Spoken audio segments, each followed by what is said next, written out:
यह एक दिन की बात है जब बुद्ध एक यात्रा पर गए थे। वे अपने शिष्यों के साथ थे। सफर के दौरान बुद्ध और उनके शिष्यों एक गांव पहुंचे जहां एक मनुष्य उन्हें देखते ही अपनी असहमति और घृणा के साथ आगे बढ़ गया।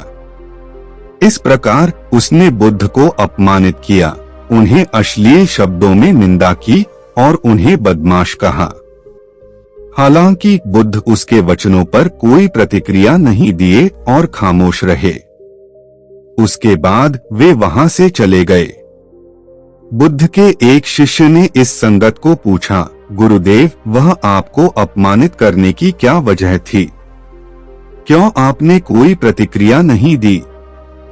बुद्ध ने उत्तर दिया, उस आदमी ने मुझे कुछ भी नष्ट नहीं किया। उसके वचन मेरी मानसिक स्थिति को नहीं प्रभावित कर सकते जब तक मैं उन्हें स्वीकार नहीं करता। हम उसके बोलने के लिए जिम्मेदार नहीं हैं, लेकिन हम अपने विचारों और कार्यों के लिए। इस कहानी से सीख मिलती है कि मानसिक दृढ़ता और स्थिरता केवल उसे स्वीकारने के लिए होती है जो हम अपने अंदर आने देते हैं। हमें अपने मन को अपने वश में करना सीखना चाहिए ताकि हम जीवन के हर परिस्थिति में स्थिर और मजबूत रह सकें। बुद्ध की यह कहानी हमें यह सिखाती है कि मानसिक स्थिति को नियंत्रित करना हमारे हाथ में है। हमें अपने विचारों को नियंत्रित करना सीखना चाहिए और उनका जवाब विचारने की क्षमता विकसित करनी चाहिए। जब हम अपने विचारों को नियंत्रित करते हैं, तब हम स्थितियों के साथ सामंजस्य बनाए रख सकते हैं और अपने मार्ग पर दृढ़ता से चल सकते हैं। बुद्ध की इस कहानी से हमें यह भी सीखने को मिलता है कि हमें दूसरों की नकारात्मक टिप्पणियों और कृत्रिम आक्रोश को नजरअंदाज करना चाहिए। हमें उनके शब्दों का अनुभव करने देने के बजाय उन्हें इस तरह से संभालना चाहिए कि वे हमें हमारे मार्ग से हटा न सकें। इससे हम आत्मनिर्भरता और मानसिक समर्थता की ओर अधिक बढ़ सकते हैं। इस बुद्ध की कहानी से हमें यह भी सीखने को मिलता है कि संघर्ष और विपत्ति के समय में भी हमें मानसिक स्थिरता और धैर्य बनाए रखना चाहिए। जीवन में हर किसी को समस्याओं और परेशानियों का सामना करना पड़ता है, लेकिन महत्वपूर्ण है कि हम उन्हें कैसे निपटते हैं।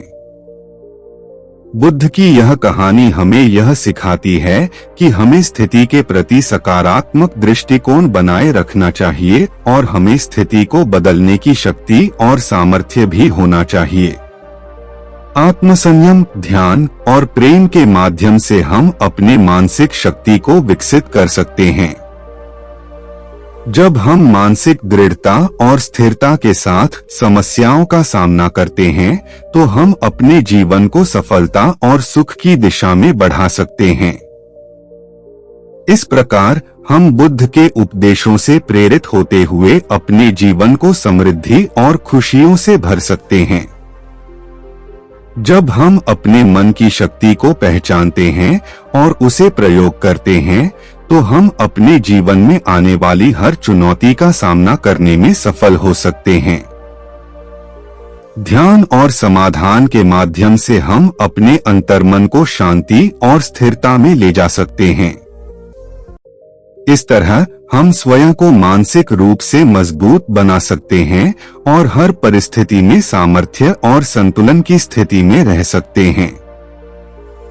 बुद्ध की कहानी से हमें यह भी सीखने को मिलता है कि हमें दूसरों के प्रति अनुदार और शांतिपूर्ण रहना चाहिए। हमें अपने संबंधों को मजबूत बनाए रखने के लिए समझदारी और संवेदनशीलता का परिचय करना चाहिए। इससे हम समृद्धि, सौहार्द और सद्भाव की दिशा में अग्रसर हो सकते हैं और एक सशक्त समाज की रचना में सहायक हो सकते हैं। इस प्रकार बुद्ध की कहानी से हमें मानसिक स्थिति को समझने, नियंत्रित करने और संबंधों में समर्थ और संवेदनशील बनने की महत्वपूर्ण सीख मिलती है। बुद्ध की कहानियों में से एक यह भी है कि हमें अपने जीवन को सरलता और सादगी में जीने की ओर ध्यान देना चाहिए। हमें अपनी आवश्यकताओं को बहुत ही सरलता से और सादगी से संतुष्ट करना चाहिए। यह हमें अधिक शांति, स्थिरता और संतुष्टि प्रदान करता है।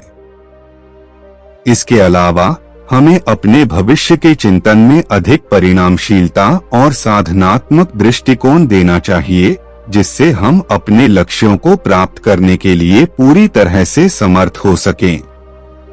बुद्ध की कहानियों के माध्यम से हमें यह भी शिक्षा मिलती है कि जीवन में हर समस्या का समाधान संगठनशीलता, धैर्य और सहनशीलता के साथ हो सकता है। इसलिए हमें अपने जीवन में इन गुणों को विकसित करने का प्रयास करना चाहिए। इससे हम अपने आत्मसमर्थन और सामर्थ्य को बढ़ा सकते हैं और अपने जीवन को समृद्धि से भर सकते हैं। बुद्ध के उपदेशों में से एक महत्वपूर्ण सीख है कि हमें अपने विचारों और कार्यों में सच्चाई और ईमानदारी की प्राथमिकता देनी चाहिए। ईमानदारी हमारे जीवन में संतुलन और समृद्धि को लाती है, जबकि झूठ और धोखाधड़ी से हमें केवल अस्थिरता और अशांति ही प्राप्त होती है। इसलिए हमें हमेशा सच्चाई के मार्ग पर चलना चाहिए और अपने कर्मों में निष्ठा और सत्यता का पालन करना चाहिए। इसके अतिरिक्त बुद्ध की कहानियों से हमें यह भी सीखने को मिलता है कि हमें दया, करुणा और सहानुभूति के साथ अपने जीवन को जीना चाहिए। हमें अपने आसपास के लोगों की मदद करने में संतुष्टि और खुशी का अनुभव करना चाहिए, जिससे हम अपने आत्मा को पुनर्जीवित महसूस कर सकते हैं। इस तरह हम अपने जीवन को समर्पित कर सकते हैं और सार्थकता और संवेदनशीलता का अनुभव कर सकते हैं। बुद्ध की कहानियों से हमें यह भी शिक्षा मिलती है कि सफलता का असली मतलब सिर्फ व्यक्तिगत उत्थान नहीं है, बल्कि यह उस ऊंचाई का प्रमाण है जिसमें हम दूसरों की मदद करके और उनके साथ साझा करके पहुंचते हैं। इस तरह हमें अपने जीवन को समृद्धि, सहायता और सम्मान के साथ भरने का अनुभव होता है। बुद्ध की कहानियों के माध्यम से हमें यह भी सीखने को मिलता है कि हमें स्वयं को परिवर्तित करने का निरंतर प्रयास करना चाहिए। बुद्ध ने दिखाया कि शिक्षा और स्वयं सुधार में निवेश करने से हम अपने जीवन को सफल और संतुष्ट बना सकते हैं। हमें अपने दोषों को मानने और सुधारने के लिए समर्पित रहना चाहिए, ताकि हम अपने बेहतर आज और कल का निर्माण कर सकें। इसके अलावा बुद्ध की कहानियों से हमें यह भी सीखने को मिलता है कि हमें अपने जीवन को धार्मिक और नैतिक मूल्यों के साथ जीना चाहिए। ईमानदारी, सहानुभूति और सहयोग जैसे मूल्यों का पालन करना हमें समृद्धि और सम्मान की ओर ले जाता है।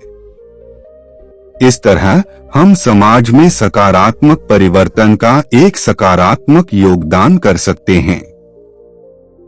बुद्ध की कहानियों के माध्यम से हमें यह भी सीखने को मिलता है कि हमें अपने जीवन को सरल, समर्पित और प्रेरणादायक बनाने के लिए अपनी क्षमताओं का पूरी तरह से उपयोग करना चाहिए। इस तरह हम सच्चे और उत्तम मानव बन सकते हैं और अपने जीवन को एक सफल और संतुष्ट तरीके से जी सकते हैं। दोस्तों, हम आशा करते हैं कि आपको यह वीडियो कहानी पसंद आई होगी, तो वीडियो को लाइक और चैनल को सब्सक्राइब जरूर करें। धन्यवाद।